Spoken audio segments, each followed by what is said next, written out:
So this is kind of an interesting story on this Jeep. I got a Jeep in years ago that was in really rough condition. This one was fairly close to that.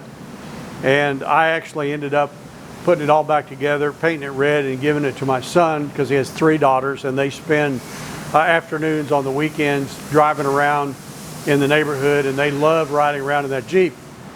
So that's how this kind of came in under different circumstances. This came in and the owner said, I have left this Jeep out in the pasture way too long and I want to get it back into condition where I can use it. But his wife had a different idea. She wanted this to be a Jeep that she could drive in the neighborhood, maybe take it to some of the University of Texas games. So obviously we've got Texas orange on it. And the fun thing about this one is that none of us really thought it was going to turn out to be that cool or this nice. But it has. It's just a gorgeous, gorgeous Jeep.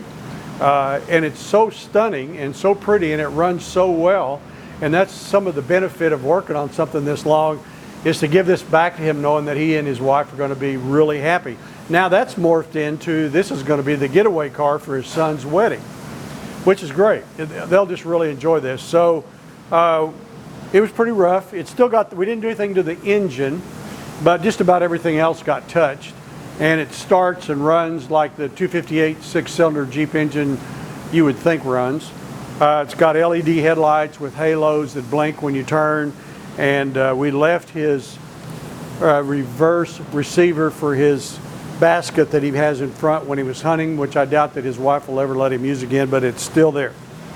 And I want you to enjoy this one too with me, so I'm not going to say much more. I'm Barry Wilson, Wilson Auto Repair. Please subscribe to my YouTube site if you like what we're doing here. And just to give you some inspiration, have a look at this Jeep.